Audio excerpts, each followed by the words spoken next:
Hello there, and welcome to episode 2 of Back to Jakku. Apologies, it's been a while. If you've been waiting for the next episode, I'm sorry, life was busy. I had a lot going on. It's been well over a month, but we're back. And today I am joined by Anna, Missing Ben Solo on TikTok. Anna, how are you doing?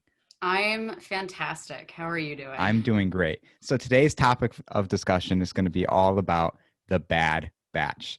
I am loving this show so far. I'm thinking about it way too much, and it's also hurting me emotionally, which I was expecting it to do, but not to the extent that it currently is.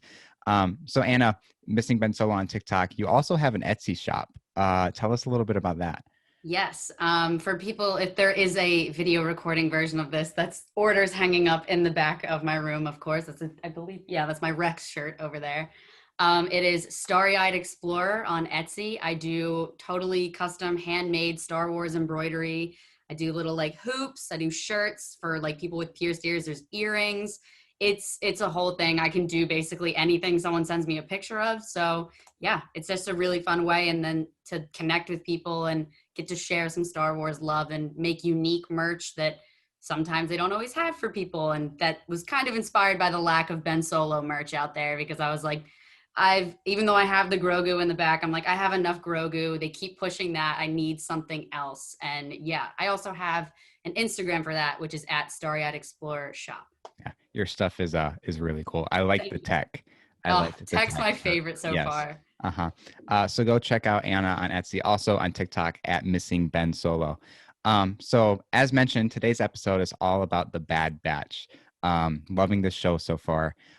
So I think to start us off here, and Ari, if you're listening to this, please forgive me, but I'm stealing your intro questions from your Bad Batch podcast because I thought they were really good. So we're gonna do who your favorite member of the Bad Batch is and what your favorite moment of the show has been so far. Oh, and I should probably preface this spoiler warnings for the Bad Batch. Yeah. We are currently halfway through the season on episode 8. So if you haven't seen up to episode 8, this is your official spoiler warning. So Anna, I know who your favorite member of the Bad Yes. Batch is, but why don't you let the people know? Of course. Well, my favorite member, aside from being a simp, Tech is my favorite Bad Batch member. He was my favorite when they came into the Clone Wars in season 7. Though recently, I will say Crosshair's kind of been like a close second because I do love the kind of morally gray, like he's bad, but he doesn't want to be bad kind of character. Tech, I just love his dry humor and like bluntness, and I'm always a fan of like the kind of really nerdy characters. But as for like moments too, there's been too many. Easily the last episode has been my favorite episode, but I don't know if my favorite moment necessarily comes from that. I think it might be in like either episodes 1 or 2. Episode 1, for some reason, that cafeteria fight, and then also when they go back to the barracks, two of my favorite scenes. Also, Omega leaving the ship for the first time and feeling the dirt on the ground. Yes. Those are some good ones Yes, for me. that was such a cool moment. Another Omega moment too, not my favorite of the show, but in the first episode at the very end when they're taking off in the hyperspace and there's that shot of her with like stars in her eyes. Yeah. And that was such a powerful moment and a powerful shot and just kind of encapsulates that hopeful kind of young innocence and just kind of hoping for something more. And that was such a cool moment. Agreed. And when she gets off the ship and feels the Oh, dirt, it was just it was so precious. yeah, it was. So precious. My favorite member of the Bad Batch since day one has been Crosshair. I've always liked the sniper characters. I always thought the snipers were always the coolest of the group, no matter what show or movie it is. And Crosshair was no exception. I love just how he's cold and but there is a soft side to him, and you can see that in some moments. But I love the way he talks. He's almost like serpent like with his voice. And actually, D. Bradley Baker, he has different words to attribute to each member of the Bad Batch. He said that that's what he does for Crosshair. He's kind of like a serpent, kind of like slithering around. And the toothpick is cool. Yes. And I do Love the I like his armor too, and just everything about Crosshair. Mhm. That's my favorite. But I will say there was a brief period in time before the Bad Batch came out where I went back and I rewatched the Clone Wars arc of the Bad Batch. Tech was growing on me. Um, He does. I He did I did does. really like Tech, but then with the first few episodes of the Bad Batch, and we'll get into it when we dive into the characters, but Yeah. Tech kind of drops a couple spots on my list, but Fair. That's but fair.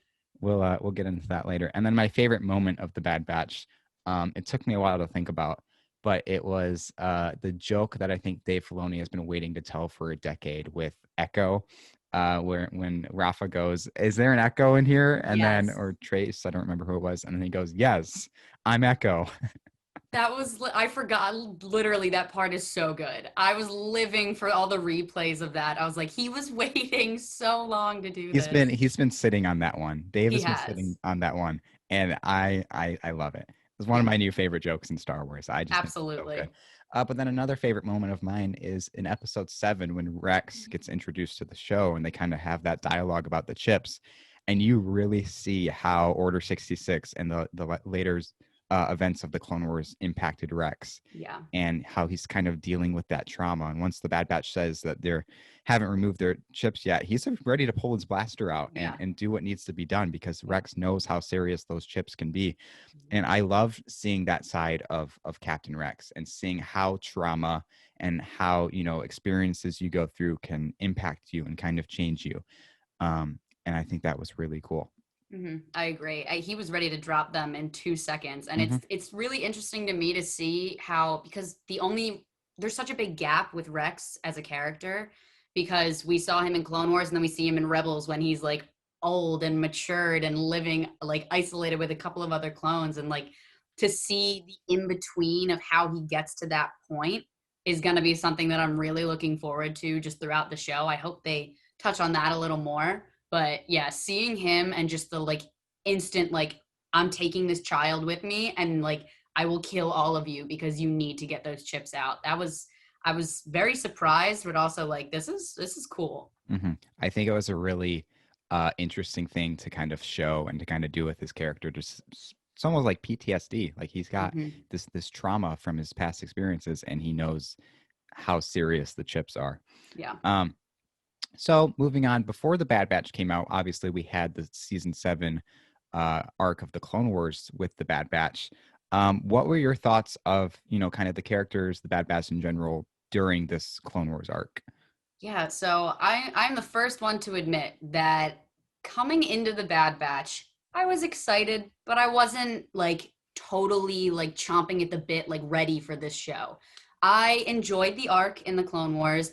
The main thing that I liked about it was the fact that Echo came back because Echo's death for me was so traumatizing for some reason. I was like really sad when he died because of the way they kind of juxtapose like him falling in Rex's face, like, oh my God, like that was a lot. But I did really like how they were different. But to me, the beginning of season 7 felt very much like they were using those episodes to set up these other things and then they just jump right into Order 66, kind of that. So I didn't like love the way it worked in the Clone Wars. I love it now. Looking back on it, I've rewatched the arc multiple times. This is now slowly becoming my favorite show because of that. So kind of just going into it, I liked the characters. I didn't feel particularly attached to any of them per se. I definitely still had like I was like, "Oh, out of these guys, I like this guy Tech the most." But I was kind of just like, "Oh, because even the way they treated Echo in that arc was very Yeah. cold. Tech Hmm. kept and like it wasn't just Tech, and I thought it would just be him because he's cold and blunt. But like even Hunter, like I don't know if we can trust him. Like he might still be working for the Separatists, and it's funny to see how that's changed now. And how Echo even makes the comment like we can't trust a deserter, and they're like, why not? I'm like, well, that's a little hypocritical. Weren't you Hmm. guys not trusting him all that time ago? But yeah, that's kind of how it's gotten better for me looking back on it. Hmm. No, I kind of feel the same way. During season seven of the Clone Wars, I was, I liked the Bad Batch arc, but I wasn't like crazy about it or anything. It wasn't particularly attached to any of the characters. I didn't really like Wrecker during the season 7 arc, but now I absolutely love him Yeah. because this show has given an opportunity for them to flesh out his character so much more. but it was a good arc. I think it probably could have been shortened down to 3 episodes instead of 4. It felt like it kind of did drag on at points. But overall, it was a solid Clone Wars arc. I think it was a good way to kick off season 7.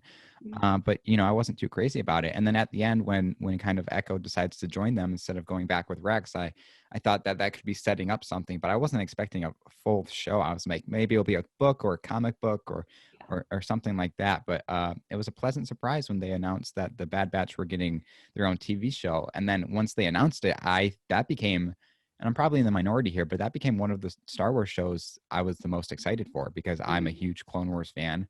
And basically I saw it as, oh, we're getting Clone Wars season 8. Like, it's just an extension of the Clone Wars. Basically. Another thing too is my favorite part of the Clone Wars, probably, or one of my favorite parts, is the clones. Um, and I Yes. love the episodes of the Clone Wars that are clone centered and that, Mhm. follow the clone story. And so I saw this show as it's Clone Wars, but just from the perspective of the clones. So Yeah. I knew there was a really good potential for me to just fall in love with this show. And I was right so far. Um, but yeah, so I was super excited for the show. Did you have any predictions going into the Bad Batch?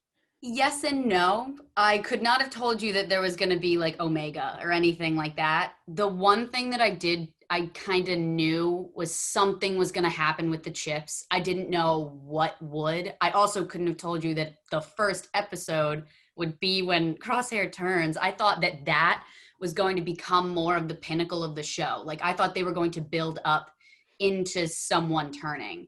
So I was just kind of went in like no thoughts in my head, because I'm also a Marvel fan. I've made the mistake of reading way too much into things before the show, during the show. So I went in with very minimal predictions. And I guess the one thing, even before the trailer, I knew we would see Rex again. I was like, there's no way they don't bring Rex into this Hmm. show. And the one that I'm still holding out on, the like very mini theory I have, is Rex versus Cody. And I'm Yes. still hoping that happens. Yes. But that's my one big prediction, honestly. Hmm. I didn't really have any uh, huge predictions. I think I was the same as you. I was like, okay, they're definitely going to address the inhibitor chip thing, and we're probably going to see Order 66 again. And we did right off the start. Like, they wasted no time. No time. Um, but other than that, I was just, I'm kind of along for the ride. That's kind of how I am with everything. I don't like to make super big predictions or theories, because I feel like if I do and then my predictions don't come true, then I get disappointed. I'd rather just, kind of enjoy it as it comes, and be open to anything. Um, but yeah, kind of jumping in, I think we should do a really quick overview of each episode so far. Just give our thoughts, what we liked, what we didn't like. Mhm. Starting with episode 1, the 70-minute premiere, which that was Oh, a gift. That was that a was a gift. gift. I loved that. But yeah, we start right off with Order 66, and I will tell you what, I was not expecting to see a young Caleb Doom. Me Uh, either. that definitely caught me off guard. So they show Depa Billaba first, and I'm like, no way. Is he here? Is he here? Where And then is he he? comes sliding down the hill. I'm like, oh my gosh. Um, but then so I saw him, and then I immediately just got heartbroken because I knew what was about to happen. Yep. Um, and yeah, but interesting thing though too is there was a comic, a canon comic called Kanan the Last Padawan, I believe, Yeah. that actually told the story of Caleb's Order 66 origin, and that kind of got retcon changed a little bit Yeah. in this. I never read the comic, so I wasn't impacted by it, I guess, that Yeah. much. But I know a lot of big Kanan fans were, which is interesting to see that they kind of would change something that big. But it is what it is. Um, do you have any thoughts of the first kind of part of this episode? The first, I was terrified going into it. As soon as I saw what was happening, I was like, well, they May the 4th, happy May the 4th. Let's start off with Order 66. I was Hmm. like, no other way. This is Dave Filoni. I should have expected this. But I honestly loved their entrance. Like, they have their own little, the music's playing, Yep. like here they come. They're all showcasing their skills. And that was really cool to me. I like that they give them the like formal introduction again. I also am a very big Kanan fan. So I was excited to see him. It was unfortunate that they did do that with the comics, but I haven't actually gotten around to reading them. So I'm still probably going to read them, enjoy them in their own right. But the whole beginning of the episode just was so good because I was like, wait, okay, so they're not, the inhibitor chip isn't working for them. And Tech was just like, oh, like something's coming through the link. Like the war's over. Something about Order 66. And they're just like, oh, what's that? And then the like chasing Caleb into the forest, that scene to me was so good, but also so scary because I was like, oh no, Crosshair, please Mm-hmm. don't do it. But even then, like I was like, oh, maybe it's just like a little bit of a let up. No, he just went full No, into it by the he, end. But yeah. the opening of the episode was so good. I've rewatched the first episode many times now because Mm-hmm. that 70 minutes was perfect. Oh, it was so good. And Yeah. then I we'll get into Crosshair a little bit later Yeah. because I have thoughts about why he missed that shot on Kanan. And so you see Crosshair's kind of chip activate, but then they go back to the Camino and they don't really think much of it until obviously they take Crosshair and enhance his chip. But Mhm. yeah, I loved going back to Camino too and kind of seeing the perspective there after the rise of the Empire and everything. And this is kind of an era or a time in Star Wars that we haven't really seen a lot, like directly after the Jedi Order 66 gets called and that the Jedi get massacred. So I think it was really cool to see that, especially from the clones' perspective, because they are the new Empire now. And so going back to Camino and kind of seeing all of that was really cool. I loved the combat situation scene on Camino. That was Mhm. really cool. Just everything about this first episode, it set up the show perfectly, I think. Mhm. I definitely agree with that. The like combat simulation was really interesting again because you just see how much Tarkin already hates them and he's like, I want to see these people fail. Like I can't wait to see these people fail. And like also there's almost this sense that like in a lot of the shows before you don't really see the characters individually fail that quickly, but even during the simulation, like Wrecker gets shot, Tech gets thrown off, like people get hurt and like Hmm. they have to deal with that. So it almost humanized them even from the beginning, like no one is safe, and clearly we've learned that like as we've gone on, but they aren't invincible, they're still clones, like bad things are going to happen. And that's Hmm. kind of what I just kept thinking about during that scene because I was like, the fact that this is just like a training simulation and they're getting knocked down left and right, I was like, this is gonna be good. Hmm. In that first episode too, we get introduced to Omega, Oh, which we'll get into her character a little bit later. yes. But Omega's precious, and I'm worried that something bad's going to happen to her. And if that does, I don't think I'll ever forgive Dave Filoni. I don't think the fandom will forgive Dave No. Filoni. There, Everyone is up in arms about it. there are a lot of Omega haters though out there. I I have a haven't even friend that seen that. I have a friend in real life that can't stand Omega. He was actually my friend I did my old Star Wars podcast with. So I told him the other day, I was like, it's a good thing we don't do the podcast anymore because it would just be me and you yelling at each other about Omega. Arguing about Yeah. Omega. Uh-huh. But Oh my god. I can't understand the hate. I don't get the hate. I don't get it at all. I'll admit I went in I always get a little bit concerned when they introduce like child characters with like a more, it's not even like it's adult because it's the Clone Wars. It's still a children's TV show, but I'm like, "Oh, they're throwing a child into a war scenario. It's going to be like boring. They're going to be annoying, blah blah blah." She said, "Hi, I'm Omega," and I was in love. I Oh, absolutely. usually do not like those characters and No. I love her so much cuz she's also like, as much as she can be a little bit like I want to help, she can, like she Hmm. has the capability. So I feel like because she can also like hold her own a little bit, that makes me like her even more because I'm like, oh, it's not just this random child, I guess. Yeah, exactly. And we'll get a little bit more into Omega in a little bit. Do you have any final thoughts about this first episode? No, just great Yes, episode. Like fantastic. so good. Yes. Then we go to episode 2. We go back to Saleucami and run into a familiar face there with Cutler Quain. Soon as they said sector like C7 at the end of the first episode, I was like, oh, that's Saleucami. Yep. We're gonna see Cut again. And the episode was called Cut and Run. So I'm like, Mm-hmm. we're definitely gonna see Cut again. It was really cool to see them again. And that second episode, what I really liked about that episode was we really get to see how the Empire is quickly kind of changing things in the galaxy.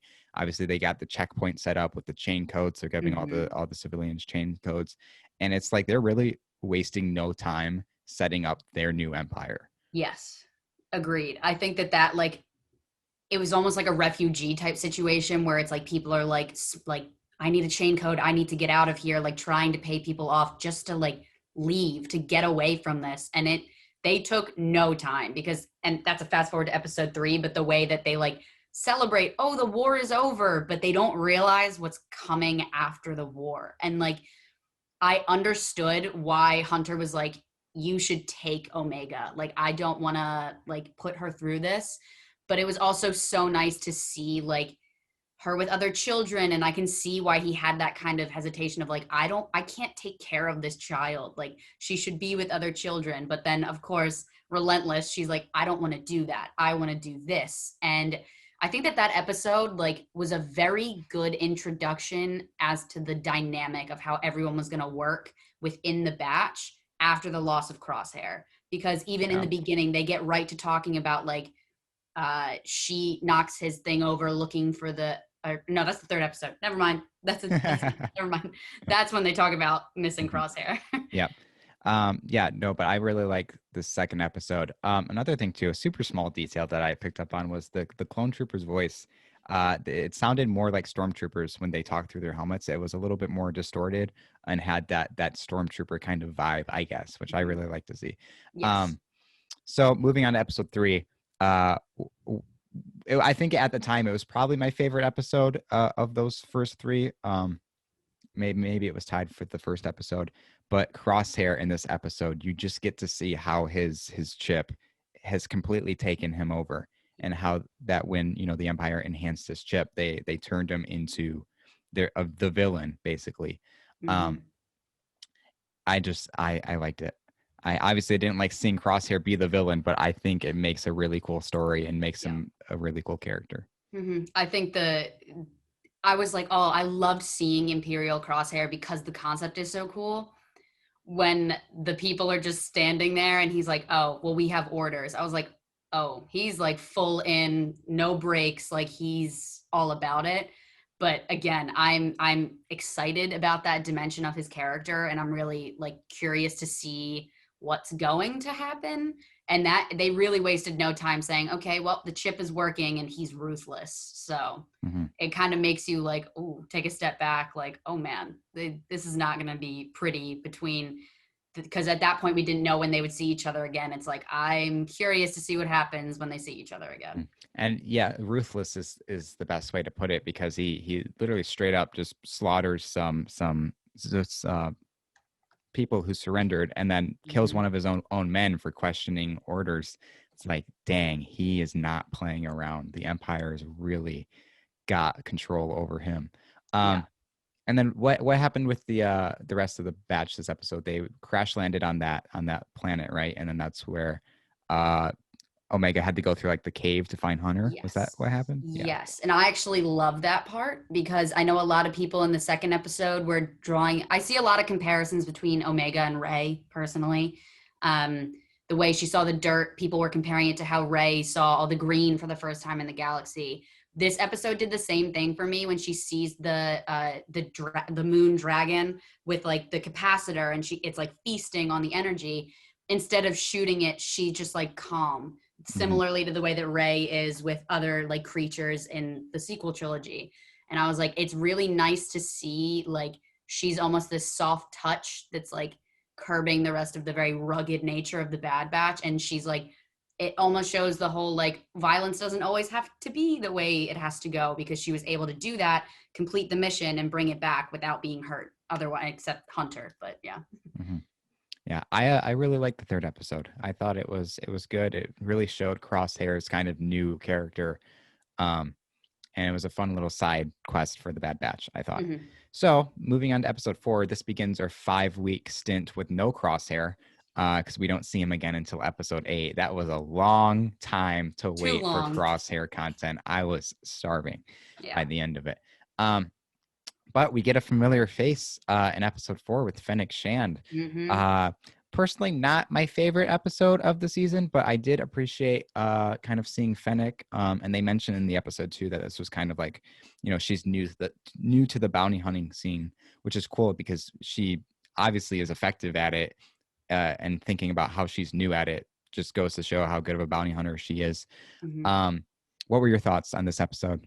I loved the whole little joke about Echo being a droid and Yes. him like trading him in for Yes. that, and just like him being like, I'm worth more than that, like asking for more credits. Hmm. I agree. It wasn't my favorite, but it was an episode that was enjoyable to watch in the moment as it came out. Looking back, it feels a little bit more like a filler, which is Hmm. natural. Like that's gonna happen. You can't have nonstop action every week. I really like Fennec in The Mandalorian, so I was very excited to see her. And also that her interaction with Omega after taking her leads me into some other thoughts I have for the future of her character in the show. So I was happy to have this kind of Fennec centric almost episode. But yeah, it was nice to see her bring the familiar face back, see that this is just the beginning of her career where we've only seen her technically at the end of her career. Hmm. So that was a very cool introduction. Hmm. Thing I forgot to mention about the third episode, that is when Wrecker hits his head. And that's Right. the beginning of the weekly Wrecker headaches that they Yes. were just building up to something that we get to see later on. And he gets his head smashed again this episode by Fennec. And, I remember everybody was going crazy. It's like, oh no, Wrecker's chip is going to activate because he keeps Yep. hitting his head. Um, but yeah, no, I thought this episode was enjoyable. Definitely not my favorite, a little bit more filler, but like you said, not every episode can be super action packed that progresses the story like crazy. And people are complaining about that too, because I think episode 5 is more of the same with kind of the filler episode. But that's what the Clone Wars was like. That's what Rebels was like. It's like Yeah. that's just how it is. You're not going to have a super action packed story, especially when the season is 16 episodes long. Like Exactly. you're getting more. Like if the show was shorter episodes, or no, longer episodes, but a shorter number of them, then yeah, maybe. But considering it's they're 30 minutes each and it's 16 episodes, like yeah, not every episode is going to be super crazy with Exactly. story progression. Yeah. So that kind of brings us into episode 5. I liked seeing Wrecker fight the Rancor in this Me too. episode. That was really funny. He just squares up with a Rancor. I actually really liked episode 5. I think that might be strangely, I don't know why, because it definitely is a little bit more of a filler, but I really liked that episode, like a lot. I loved it. That's when Omega gets her bow at the Hmm. end, and I was like, oh yes, like because we had all seen the pictures and stuff of her with the bow, and we're like, when's she gonna get it? It was cool to see how she got it. Also, gave her a little bit of agency this episode again because typically the Bad Batch gets captured and she has to save them. And I thought Wrecker fighting was like the funniest thing. Definitely kind of a feel good episode Hmm. almost. Almost as though they're giving us these nice little ones first and then they kind of slowly go downhill. Yep. But it was a fun episode, definitely. And I guess is that when we meet Sid? Is the Yes. beginning? Yes, yeah. Hmm. So Sid is Sid. It is Sid. Yeah. Um, yeah, it wasn't a bad episode by any means. It's just a little slower, kind of filler. I don't like saying filler though, just because you I never know. know where, if any of that stuff is going to show up again. Yeah. Um, but definitely a little bit on the slower side. Hmm. Um, I don't have a whole lot of thoughts about that episode. Yeah. It was what it was. And so moving on to episode 6, got some familiar faces returning this episode that Hmm. I don't think anybody was expecting to see again. No. The Martez sisters, which I think we both know how they're perceived in the Star Wars fandom. So there was definitely kind of a big mixed opinion Yeah. to their return. But I like this episode. I thought it was cool. This is when we kind of get Wrecker's first glimpse of, he starts to say good soldiers follow orders, and you're like, oh no, but then he's able to snap himself out of it. Hmm. Um, but it was a good episode. Your thoughts? Yeah, I don't understand why people hate the Martez sisters with so much passion. Like, they're not my favorite. I don't get why people were like upset about it. I didn't see an issue with it. I thought it was kind of an interesting way to bring a characters back who we didn't expect. I was like, oh, this is a nice little surprise.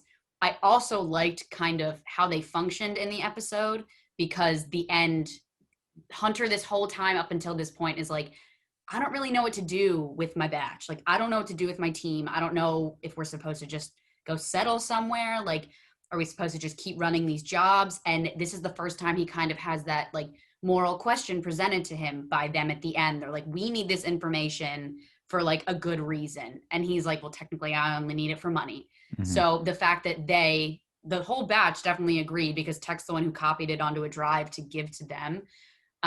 It was nice to see that they are kind of coming to this, like, maybe we have to have like more of a bigger purpose in all of this. And I thought that that was a cool way to use them to bring that kind of realization about. Yeah, absolutely. Um, Definitely the ending I think was the most interesting part of this episode, when you kind of get to see the how they've kind of changed, I guess, in their beliefs and everything.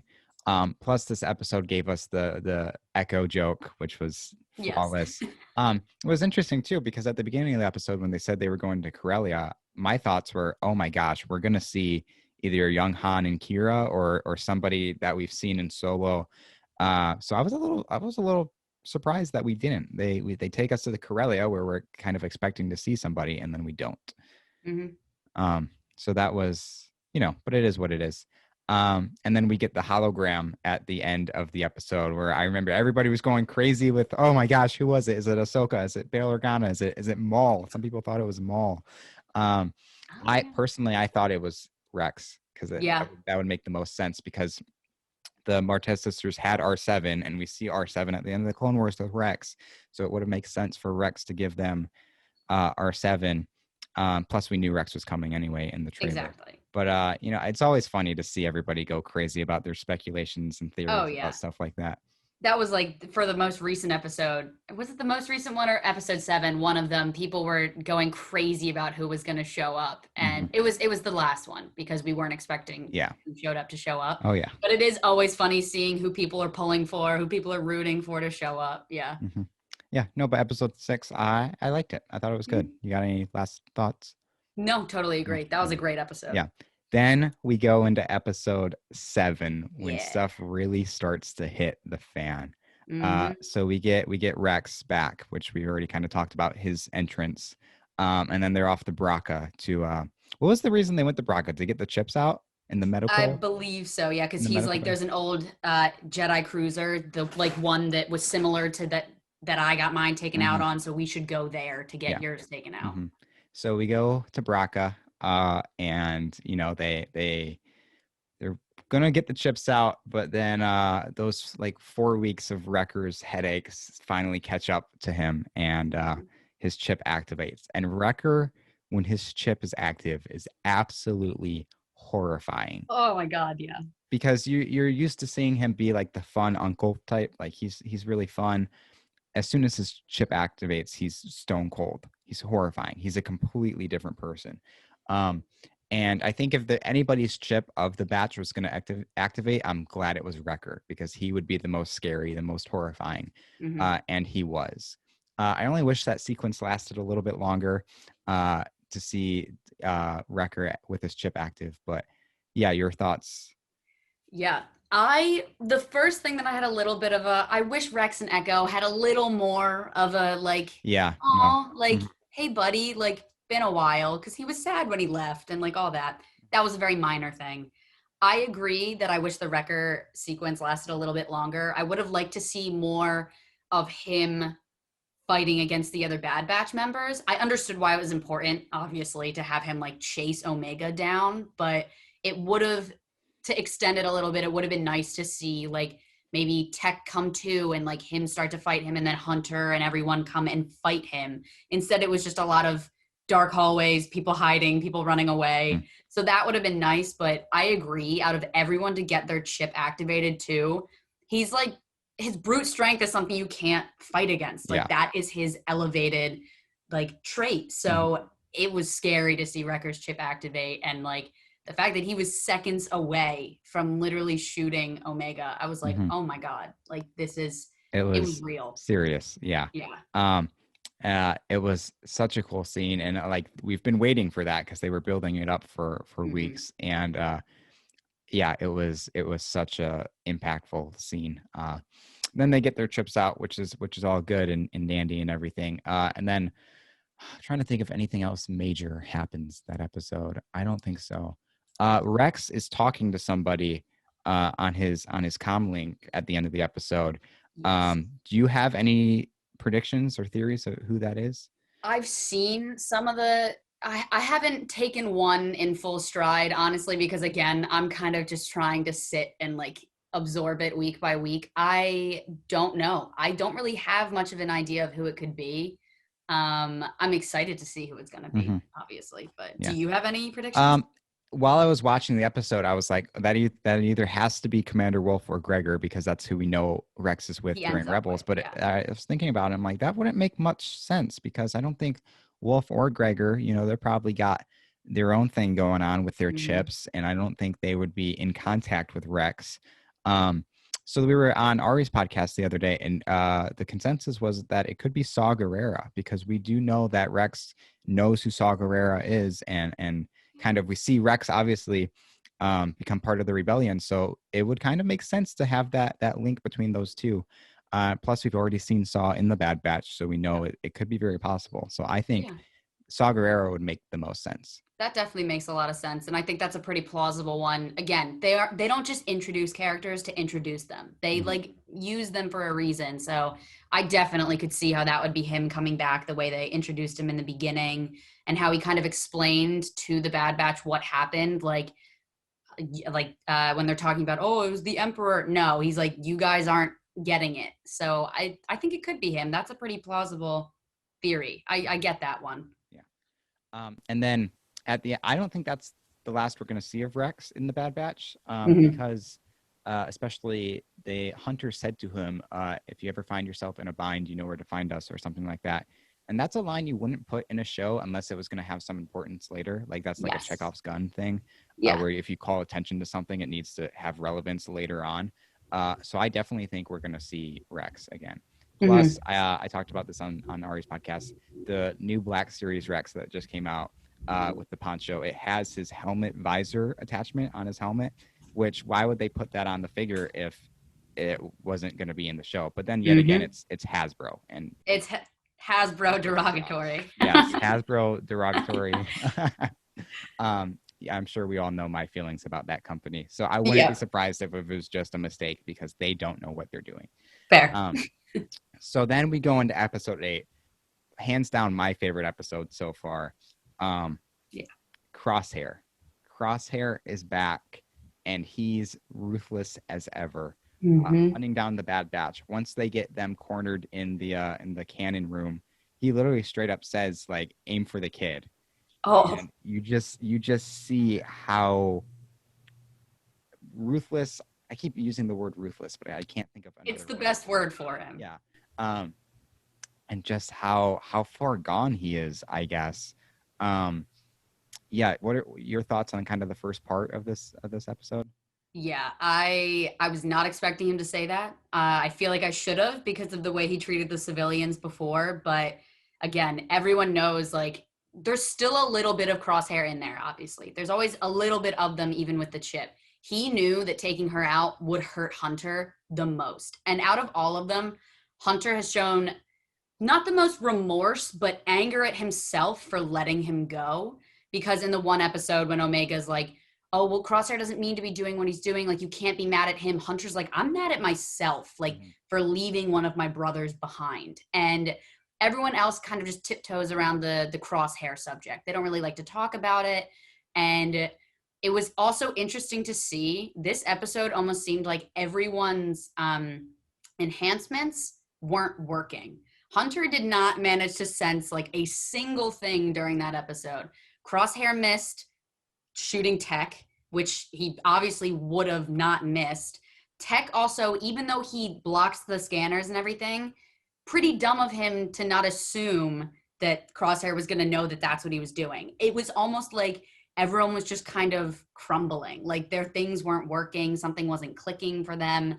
And I actually really liked that. I was like, it makes sense to show that all of them have a little bit something off instead of just Crosshair missing, because that's like, oh, he's just missing because of them. But no, like everyone was a little bit off almost. I really like that scene when Crosshair gets off his ship and the one of the clones was like, or I forgot who it was, if it was an elite trooper or a clone, was like, oh, our scans are blocked or whatever, and he just goes, no, they're jamming your signals, which I think that just goes to show that the biggest threat to the Bad Batch is Crosshair because he Yep. was one of them, and there's you don't the biggest I guess the thing to be scared the most about your enemy is if they know you. You know, there's not a bigger threat to you that somebody who knows you.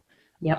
And having Crosshair be that threat is it's not good for the batch. It's not good for the batch.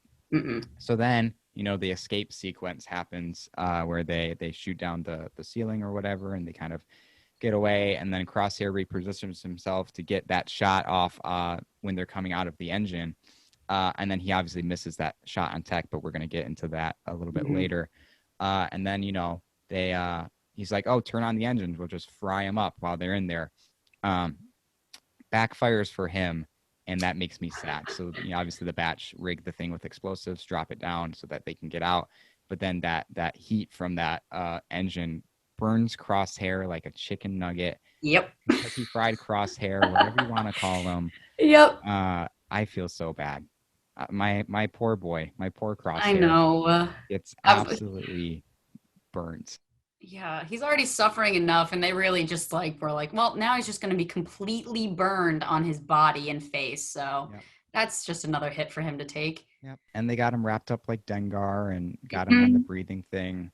Um, Now the question is he gonna have to have any surgery, I guess, or like enhancements to his face? Oh my gosh, we were on Ari's podcast. We were talking about what if he becomes like more machine than man, kind of like Grievous or Vader, or we got super into it, the Dark Troopers that we see in The Mandalorian, because they Oh, say that, you know, because the Dark Troopers started out as people just in suits. oh my God. Um, and like the last weakness for the Dark Troopers was the person inside the suit. What if Crosshair is like the first Dark Trooper? What if he Oh my gets God. enhanced to that point where he's like the origin of the Dark Trooper? I hated thinking about that.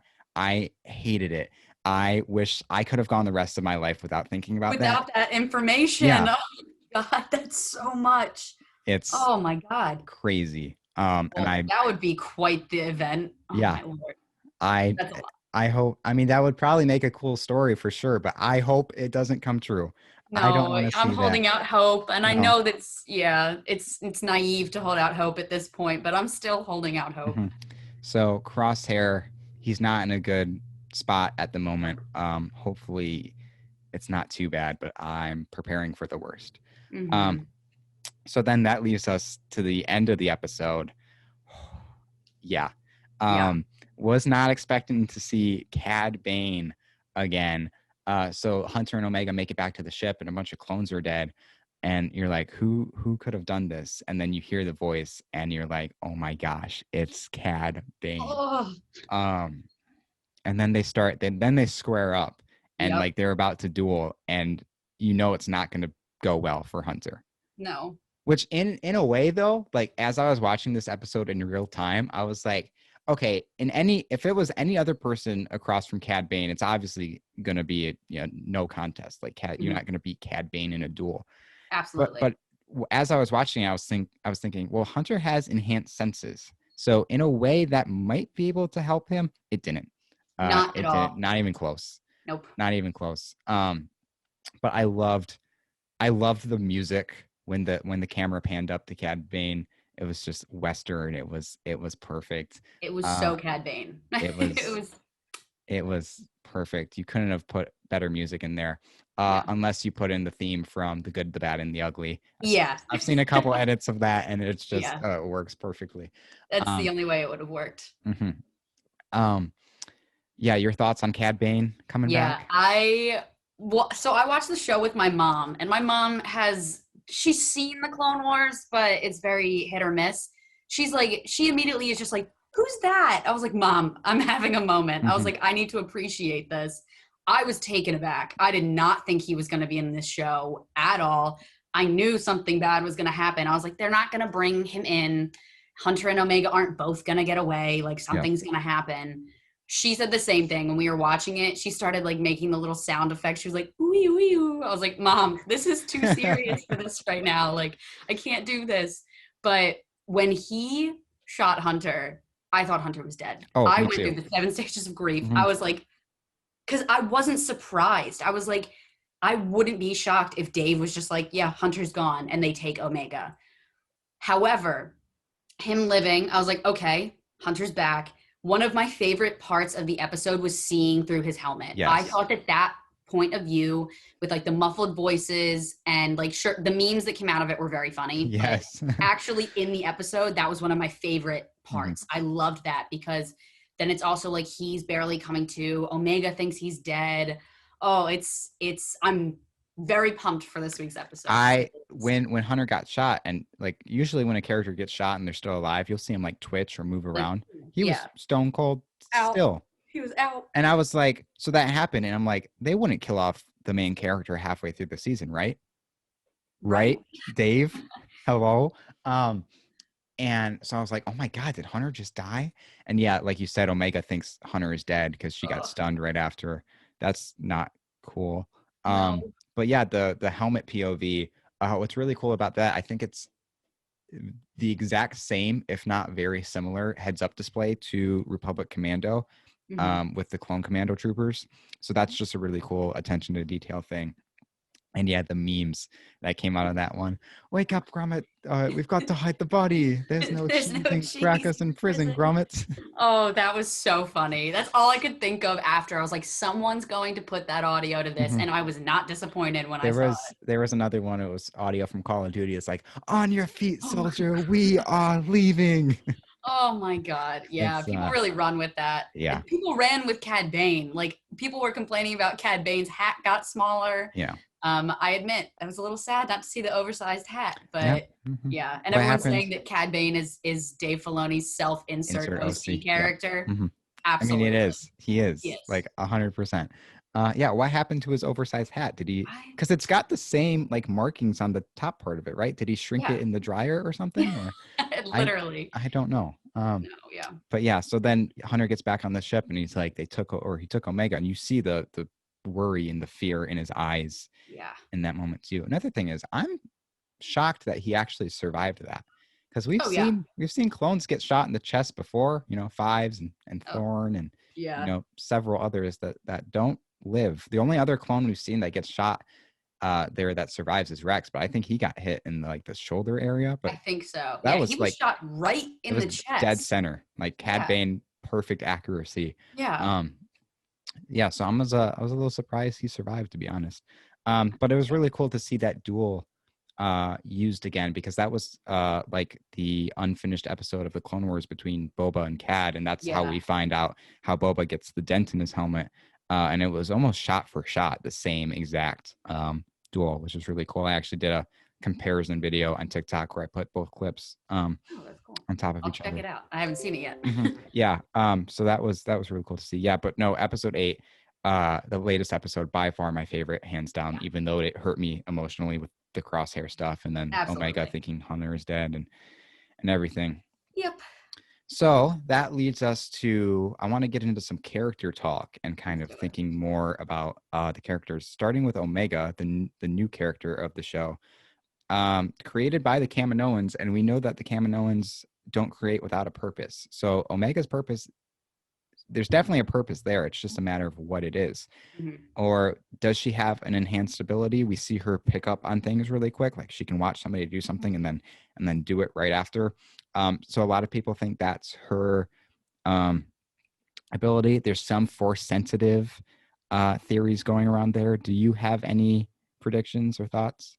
I definitely couldn't tell you for sure, but I do think one of the elements of her enhanced ability is some sort of like being able to read a person, because she does it with multiple characters. She does it with Rex. She knows exactly what kind of clone he is. She knows that Sid is Sid when no one else picks up on it. Mm-hmm. And she knows before Crosshair's chip activates, like, I know what you're going to do.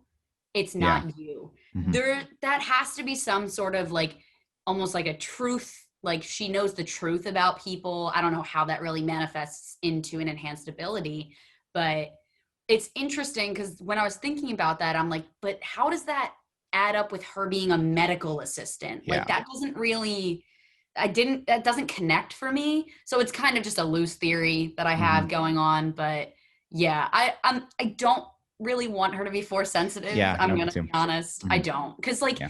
give us one show without force sensitive people. Like Mhm.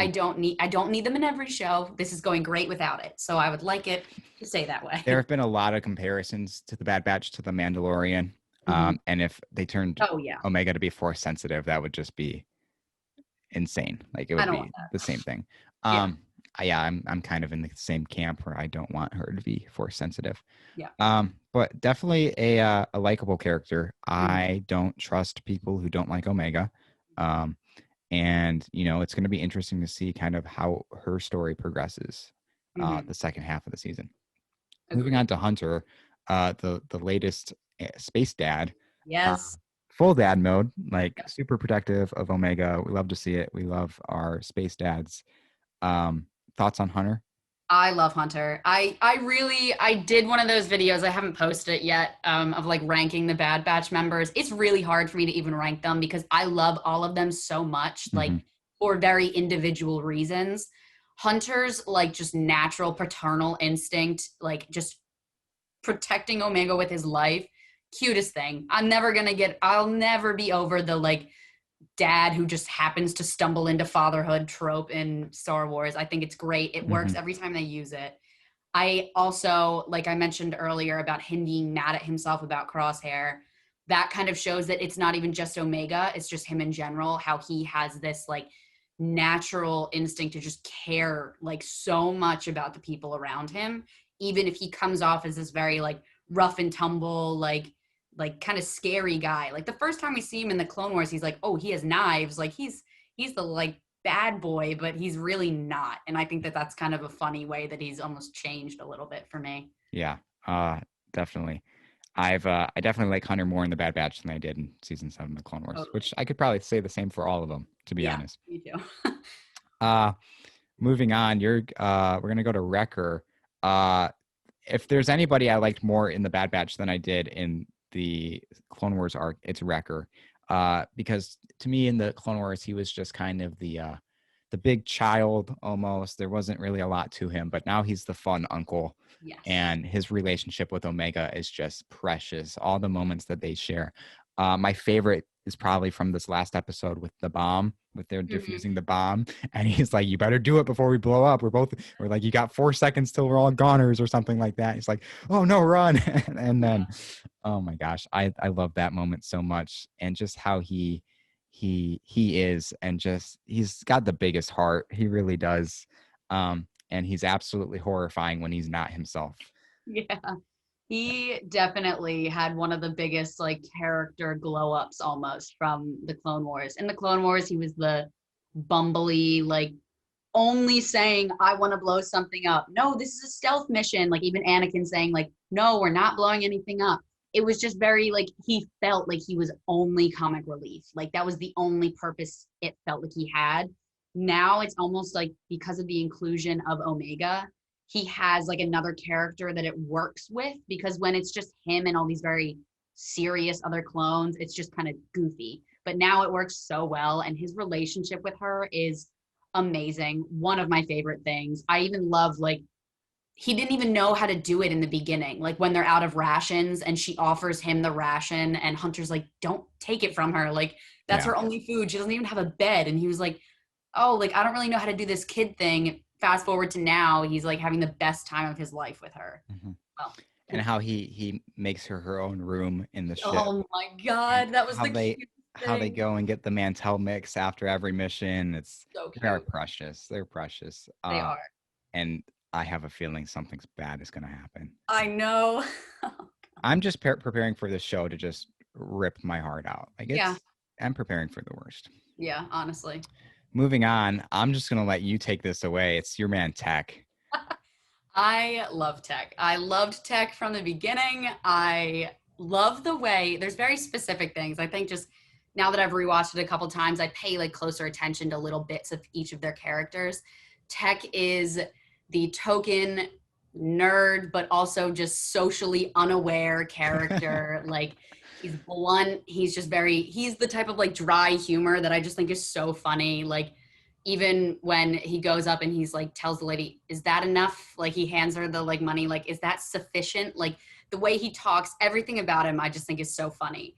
I also love that he gets humbled in almost every single episode Yes. where he has like his brilliant moment, but then doesn't think through one thing and something goes wrong. I Mhm. think that that's very funny and it's very fresh. The other thing about him that I really like is his connection with Echo. I think that him and Echo have a very good friendship because it's almost as though he's projecting Crosshair onto Echo. Because I kind of got that vibe from Clone Wars season 7 that Tech and Crosshair were like, they were kind of a little friendship Mhm. within the group. And I think with the loss of him, because he's the one who's made several comments about him since he's been gone. And like, even when he was still there, when he goes through like, oh, we're all enhanced, but well, I can't be certain that the chips aren't working in all of us. And then when he leaves, he always like stutters when he's brought up. So I think that the Tech and Crosshair kind of friendship is something that is. Okay, back to Jakku, technical difficulties. I lost power. So that's we had to do a little editing here, a bit of a weird cut. But it's funny because the first episode of Back to Jakku I lost power halfway through it. And then the second episode, I also lost power halfway through it. So there hasn't been an episode of Back to Jakku that I haven't lost power in. So maybe it's a curse. I don't know. But we were talking about tech. So Anna, were there any other thoughts about tech you wanted to add? I think I talked a lot about him. I guess my last note is that I'm a little worried that nothing bad has happened to him yet. It seems like everyone else has had a little bit of something bad happen to them, and nothing bad has really happened to him. So that makes me a little nervous because I'm like, no way he gets out of this scot free. No way anyone gets out of this scot free. Yeah, that's about it. Yeah. See, I really like tech, but then as soon as like the first couple episodes of the Bad Batch aired, like I guess the thing that knocked him down on my list a little bit was that he seems like he's kind of like the know-it-all that Oh yeah, expects everybody else to know it all, and it kind of, is like, oh, you guys didn't know this? Well, of course, you should have known this. He's a little snarky in a oh way, I he's yeah. guess, or a little I don't want to say full of himself, but almost full of himself. Yeah, You know? as someone who is a tech stan, he's arrogant as heck, and Yeah. like there's a little bit. I think that they actually do that a little bit too much with each of the characters. Wrecker sometimes can be a little too like goofy or like himbo, basically, and then Tech can be a little too like. There's been multiple times where it's like, why didn't you tell us that? And he's like, oh, I thought you knew. Like, you don't have to do that every time, but Mhm. I get that. I definitely Yeah. get that. Yeah. It's like, oh, you guys didn't know Chancellor Palpatine was Lord Sidious? Like I thought it Yeah. was obvious. Yeah, I thought it was obvious. Yeah, how the Clone Wars would have been different if Tech was around. Exactly. Okay, moving on. Who do we got next? We got Crosshair, my man, Crosshair. I have a lot of thoughts on him, but I'll let you take it away All right, first. I'll do a little mini. I like Crosshair a lot. Like I said, he's probably my second favorite Bad Batch member. Um, Definitely, mostly because I like that kind of struggle between a character who's gone bad, has the potential to still be good. I may be naive in wanting a redemption arc, but I definitely want one. I hope he gets it. I hope they don't do the Ben Solo treatment. I hope they don't Yeah. just kill him right after he does something good.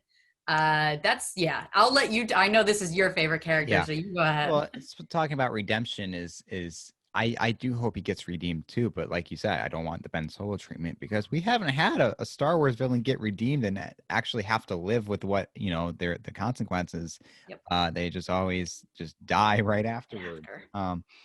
But yeah, no, Crosshair's redemption is something I really want to see, and in before episode 8, I could have guaranteed you that it was going to happen. But after this latest episode, I'm kind of doubting that. I'm doubting myself. I don't know if we're going to get a Crosshair redemption with his injuries and whatever they're going to do to him and his actions so far. It's kind of like he's almost too far gone. But obviously, he's not in control of what he's doing, and that's just kind of heartbreaking, I think. And another thing too is that we see with Wrecker when his chip is active and he tries to kill everybody, as soon as they pull his chip out and he wakes up, he apologizes to Omega because he knows what he did. That Mhm. means he was aware of what he was doing and he was conscious about it. That means Crosshair knows what he's doing. Yep. Crosshair is aware of that he's the bad guy, but he can't control it, obviously, because of the chip. That's just heartbreaking because obviously he doesn't want that. He doesn't want, these are his friends, these are his brothers, literally, and he's turning on them without it. It's not his free will. He doesn't have a choice. But what's interesting about Crosshair, though, is we talked about earlier, Crosshair doesn't miss. We've never seen Crosshair miss a shot before, I don't believe. Yep. First time we do see him miss is when he's shooting at Kanan. And Mhm. that, to me, says that there's a little bit of Crosshair still in there. Like, he's able to resist his chip, because we know that clones are capable of doing that, because we see it with Rex in the Clone Wars, where he warns Ahsoka and tells her to find fives before he starts shooting at her. Yeah. Um, so I think that there's still a little bit of Crosshair in there, and that he's able to resist, because if he was full taken over by his chip, he would have hit Kanan, he would have hit Tech, Yeah. because he doesn't miss his shots. And that's just sad to think that he's aware of what he's doing, but he can't help it. He can't control it. Um, and so going back to redemption, I guess. What that would look like for Crosshair, I would have told you that, oh, by the end of the season, Crosshair would get his chip out, and he'd probably end up sacrificing himself to save the batch, or to save Omega or somebody. Um, but now I don't know if he's gonna get redeemed. Like, I'm really worried about it. Um, just because he's so far gone, and his injuries, and it's just not looking good too. Another thing about Crosshair that really bothered me about this last episode was that the way I saw the season playing out was, okay, the Bad Batch would find Rex. Rex would tell them about their inhibitor chips. They would remove their inhibitor chips, which we got that part. Yeah. And then I would feel like they would be like, okay, we have to go get Crosshair now and get Crosshair's chip out of him so he can come back and join us. This last episode, they didn't care about Crosshair at all. I think Hunter said, to him, it's like, you're not in control of what you were doing. But that was the extent of them kind of trying to connect with Crosshair and get to him, get through to him. And it's like, this is your squad mate, this is your brother, and that he's not in control of his actions, and that he has no choice. Why are you not trying to help him? Why Mhm. are you not going to try and get him back and get his chip out of him? They just completely disregarded him in this episode. They just kind of saw him as the enemy, I thought, and that really bothered me. Mhm. As a big Crosshair fan, I did not like that at Yeah. all. But yeah, so now if Crosshair does get redeemed, it could still be the way I thought it was going to be, or it could go in a completely different direction, or he might not get redeemed. I don't know. Um, but on your live the other day, when you were talking about the Bad Batch, I think we brought up that Omega's going to go back to Camino, right? Because Yep. Yeah. Cad Bane's got her. If she runs in the Crosshair, she's a medical assistant. She knows Exactly. about the chips. She knows how to get them out, because she did it with the batch. Maybe Omega is the one that gets Crosshair's chip out of him. I would absolutely love if it was her too, because like you said, I kind of had the same issue with the rest of the batch not being concerned about Crosshair whatsoever. They were just kind of like, oh, we need to escape. And even without the chips, like there was nothing about like going back to get him. When in the beginning, there was a little more of a, oh, well, we should help him, but then they never really talk about it again. And then it's just, oh, Crosshair's gunning for us, blah, blah, blah. But it's like, he's still your brother. Like you Exactly. know that he doesn't mean to be doing this. And then the other thing on my live that we talked about too, Mags at Crosshair with 2 R's, I think, was saying, and I agree with her totally, that the way Wrecker talked to Crosshair in that kind of show off, like showdown, didn't love that because he was kind of like mocking and it was like you just had your chip activated and almost tried to kill all of them in the last episode. Like, since when is Wrecker the one to be like, oh, he's a bad guy now? So it was kind of like, yeah, I don't like how they're treating Crosshair wrong right now. No, they're doing him dirty. Yeah. Everybody's doing Crosshair dirty. The Bad Batch is doing him dirty. Dave Filoni is doing him dirty with his face and his injuries. Yep. It's not a fun time to be a Crosshair fan right now. Let me tell you that. I'm so It's sorry. Yeah, it's not good. It's not good. Yeah. Um, so I think those are my thoughts on Crosshair. I can't think of anything else off the top of my head right now. We talked about him showing restraint with him missing his shot. So moving on. members outside of the Bad Batch, good old Captain Rex. We knew he was going to be in the show because we saw him in the trailer, and we've already kind of talked about his trauma and almost PTSD, which I really like that. I loved seeing that side of his character. I guess we kind of already talked about these bullet points I had on the outline, because the bullet points say showing how the events of Order 66 impacted him, who is he talking to, and when will we see him again. So if you got anything else to add about Rex, then I'm happy he's here. I love yeah, Rex. I've always really liked Rex. Without a doubt, probably was my favorite clone before the Bad Batch. That might be the basic answer, but I don't really care. He's a great character. I'm so happy to see him back. Yeah, I basically already talked about. I wanted him to show more of a happiness about Echo, but that whole thing too is like stressing me out. So yeah. yeah, uh-huh. Yeah, so I think we covered everything about Rex. Cad Bane, I think we already talked about him too. We unless you got anything else to add about him.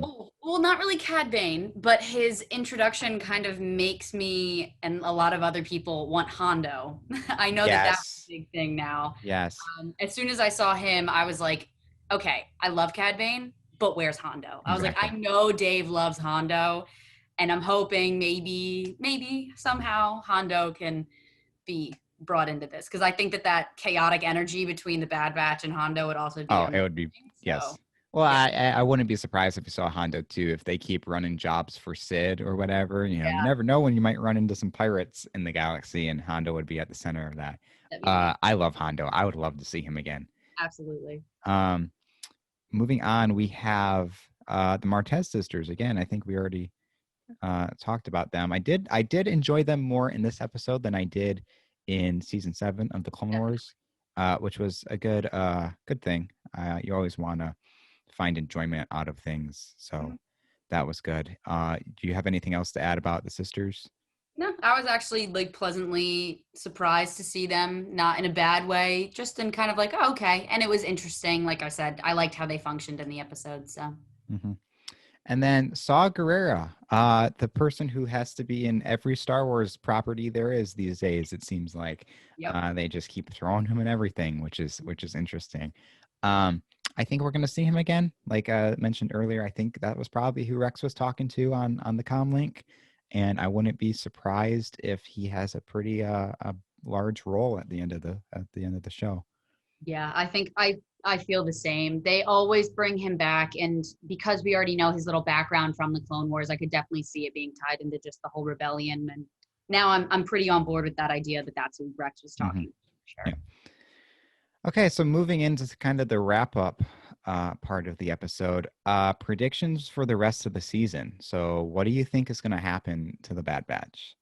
I have struggled with this thought multiple times. Okay, because that I think that there's going to be a season 2. I don't think they're going to get Rogue One. I know that that was a thing in the beginning, like they're all going to die. I doubt it. I know we talked about this the other day on my live about the possibility of a lone survivor situation. That would also be traumatizing. That might actually be worse I think it because, would be worse. yeah, having to live with the guilt of everyone else being dead would be horrible. I really think that if any of them are going to die, and it's ironic, people are like giving reasons for why each one is going to be the one to die. Hunter because he's the main character, he's the dad of the Bad Batch, he's the Dad Batch. Tech because it's just Tech. I don't know. No one's really given a good explanation for why Tech would be the one to die, but mine is because nothing bad has happened to him yet, and talk Hmm. about that would be the ultimate bad thing to happen. Wrecker because he'd be protecting Omega. Echo because of the whole Domino Squad thing. Crosshair because he's Imperial and bad now. So I'm worried that I don't think they're all gonna make it. I really don't think they're all No, gonna make it.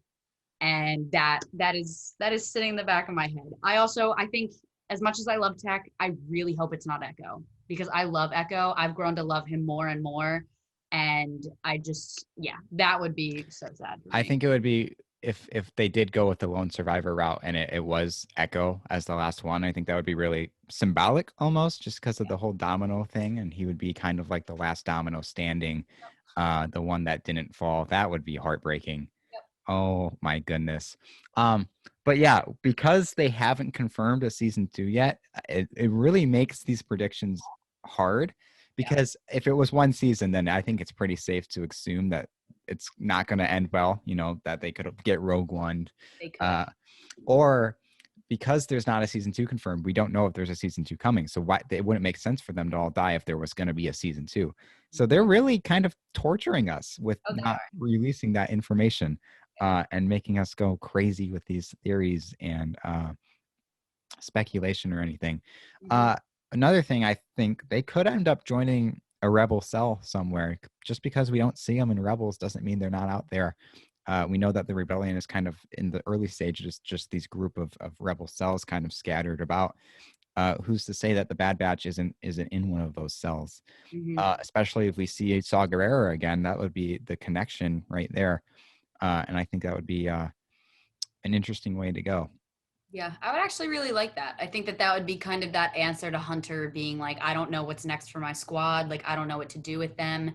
And also, just being a part of a rebel cell would be a bigger family again. So even if he wasn't able to be like it, assuming they get Omega back and all this happens, it would be an opportunity for Omega to be with like other people and like other children maybe and stuff like that. So more of an expansion for her Hmm. life as well. Yeah. Um, do you have anything in this show that you want to see happen? Other than my Rex and Cody fight that I desperately want to see Hmm. happen, well, I don't even, this other thing that I wanted, I'm probably not even going to get now because Omega's gone. I wanted more like, they really pushed the Wrecker and Hunter with Omega, and I really wanted to see more of like Tech and Echo Hmm. connecting with Omega. Obviously, she's gone now, so I don't really know if I'm going to get that, but that's fine. That was just like a little nitpicky detail thing I wanted. um, I definitely am looking forward to and really want discussion or just situation between Omega and Crosshair when she's back with him, Yeah. assuming that's where she ends up. I'm really looking forward to that because he even like showed a little bit of comprehension when they were in the cell together in episode 1 of like listening to her. And so I hope that maybe that is something we get and that leads to Mhm. something good, but we'll see. I just now realized that we skipped somebody in the character talk, and that was Echo. Oh, We didn't back to talk about Echo. Echo. Back Back to up a little bit. Yeah. Um, I love Echo in the Bad Batch because he's like the mom of the group, I think. Like he's so tired and so over everybody's crap. And he just makes these like snarky remarks all the time and everything. And I love it. Another thing about Echo too is there was a discussion between Hunter and him. I forget which episode it was. It was either 7 or 8. I think it was 7, where Echo, he's super persistent about joining the fight and being a soldier, whereas Hunter kind of sees it that like the war is over, that's not who we are anymore. um which I think that just goes to show how Echo's got this trooper mentality, this soldier mentality, and that's what he thinks his purpose is. That's what he was created for, so it makes sense. And I think that difference of mindset between them is really interesting.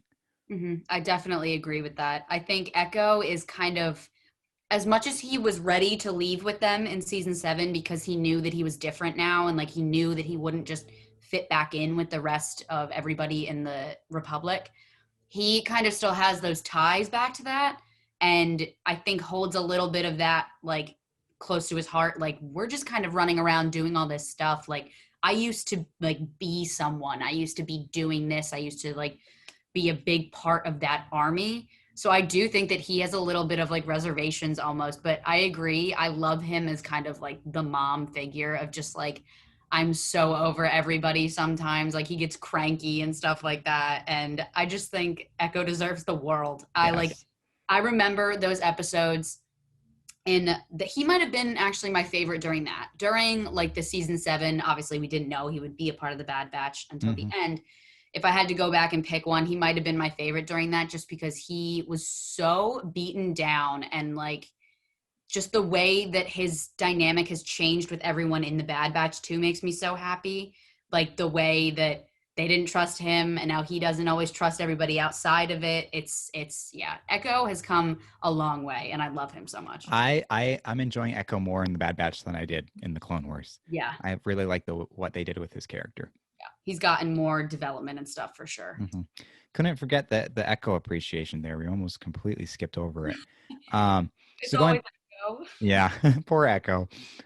Going back to predictions, the number one thing I want to see out of the show is the Camino Uprising. So Yeah. that was from the original Battlefront 2 game, where it's the Kaminoans basically get fed up with the Empire, so they create a batch of clones to fight against the Empire and the Stormtroopers. So it's on Camino. It's Phase 1 clone troopers against Stormtroopers, Imperial Stormtroopers, and I think that would be just super cool to see. And Mhm. with the Kaminoans and stuff, obviously being on Camino, and that's where the Empire's kind of stationed at the moment. It could happen. I could see it happening. Boba Fett too. We might see Boba Fett in the Bad Batch. In the Camino Uprising, he was the one kind of leading the Empire. I do Yeah, think he's a little young at this point in canon, so I don't know if that would happen, but um, I wouldn't be surprised if we saw him in some capacity in this show. Uh, Bounty hunters are actually a big part of the show with Fennec and Cad Bane. yep. And I definitely think we're going to see Fennec again Hmm. in some capacity. We're obviously going to see Cad Bane because he's got to drop a leg off to Camino. But who's to say how many more bounty hunters we're going to see in this show? And I think that's really cool too. Another thing too is I think they're probably setting Cad Bane up to be in the Book of Boba Fett Yes, I because agree with that. obviously him and Boba had that duel in the unfinished episode of the Clone Wars, and now that we know that Cad Bane's alive in canon, I could definitely see him being in the Book of Boba Fett, Totally. I which would wouldn't be be mad about that either. And I kind of think that even with that being brought up, because Fennec is also going to be in the Book of Boba mhm, Fett. So that is going to be interesting. I would love to see like if Fennec and Cad Bane run into each other. This is kind of my little thing that I hope happens as well, is that Fennec ends up helping the Bad Batch, and to see maybe like a run-in between her and Cad Bane, and maybe like obviously he is the best bounty hunter, but Fennec is also new to the scene, and like Sid said, she's ruthless. She's brutal. I would love to see some sort of confrontation between those two, because of course that would translate amazingly into Book of Boba Fett if mhm, that were to happen. But kind of like maybe her seeing Cad Bane with Omega or anything like that, and she's just like, you know what, this is a kid. Maybe I shouldn't be doing this. And then she helps them. mhm, That's something I would love to see. I think giving her a little bit more depth, because I think we've only really seen the surface of Fennec so far. So I think that that would be a really cool way to bring her kind of away from just the bounty hunter mentality and kind of give her the Din treatment a little bit. yeah. With the current canon, everything is kind of cohesive and ties into each other. So I think that it's a real good possibility that we see some of these characters show up in the Book of Boba Fett, which would be cool. Which would be really cool. Another thing I want to see, kind of regarding the Camino Uprising, is they're stormtroopers instead of clone troopers in that. And I think we are probably going to see the transition from clone trooper armor to stormtrooper armor, because we have stormtrooper armor in Clone Wars animation from the last episode, and they don't just make those models to use once. So they have them. I can almost guarantee they're going to repurpose them, those animation models, and we're going to see them in the Bad Batch, which would be really cool to see, kind of that transition. So I think that basically wraps it up. The Bad Batch Funko Pops are currently hitting stores. So I'm gonna try my hardest to get my hands on Crosshair. I'm Yep. sure you'll go for tech. Yep. I pre-ordered from GameStop, but I don't know why I made that mistake again. I'm going to Target tomorrow. Well, at least you got yours Yeah, finally after long last. exactly. Uh-huh. Yeah. I think I just want Crosshair. I don't want to spend too much money, but No, I definitely exactly. need to add that Crosshair to my collection. Oh, Mhm. another thing too is they just came out with the Crosshair Black Series figure, but in his Imperial armor. But it's not even accurate to the show because they just painted over his Bad Batch armor, so Of he's course. still got the antenna thing on his shoulder and like the 99 engraving on his armor. But it's Hasbro. Are we surprised? No. Nope, we are No, not. they don't care. They don't care. They just want Um, the exactly. So Anna, thank you so much for joining me for this one. I love the Bad Batch. I could easily see it becoming my new favorite Star Wars show. Um, I'm just loving it so far, and I'm really having a lot of fun, kind of speculating and theorizing about it, because I haven't really done that with any Star Wars property as much as I'm doing it with the Bad Batch, which is a lot of fun. Okay, back after some more technical difficulties. This podcast is just cursed. First, I lost power, then Anna just lost power. But we're back, and we're gonna wrap it up here. So what I was saying was I'm really enjoying the Bad Batch so far. I could easily see it becoming my favorite Star Wars show. And I'm just having so much fun theorizing and thinking about it and speculating. And I'm doing that a lot more with this show than I have with really any other Star Wars project. Just kind of thinking about the show and where it could go. Um, it's a lot of fun. So Anna, follow Anna on TikTok if you guys aren't already at Missing Ben Solo, and also check out her Etsy. You got any last minute thoughts you wanna say? I agree. I think this show is slowly becoming my favorite show out of all of them. And it's just so ironic because I went into it very like, I'll enjoy the show, but I don't know if it's going to be my favorite. It has easily surpassed a couple of them already, and it's only been 8 episodes. So Mhm. I'm excited to see where it goes. And I'm all about the Bad Batch right now. Yeah, I am too. I'm just worried about Crosshair. Just worried about Crosshair. That's all. Yeah. It's funny because I was at work this weekend after this past episode 8, and I work at a golf course. So I'm sitting inside the golf cart barn, just blank staring out at the course because I was genuinely sad about Crosshair. The Like picture, yeah. I was just thinking about Crosshair, and I was genuinely bummed about it. And this show is finding ways to hurt me emotionally Yeah. that I haven't felt since Rise of Skywalker when Snap and Ben died. So Yep, literally. thank you, Dave Filoni, for that. I really appreciate you just ripping my heart out. Yep. So that's going to do it for this episode of Back to Jakku. Thank you guys so much for listening. So what I like to do at the end of every episode, so I know who listened to the whole thing, if you're in the YouTube comment section, drop down in the comments hashtag crosshair deserved better. Yes. Hashtag crosshair deserved better in the YouTube comments. And thank you so much for listening. Anna, thank you so much for coming on. After I was in your live the other day when you were talking about the Bad Batch, I just knew I had to have you on for the Bad Batch episode. I was so happy to be here. Thank you so much for having me on. I could talk about this stuff for hours. Mm-hmm. It was funny because in the outline I said, let's shoot for around the 40 minute 30. mark, but it's okay if we go over. We definitely went over. We did. It's But fine. it's good. It's good. All right. Thank you guys so much for listening. I hope you enjoyed, and I will catch you in the next episode.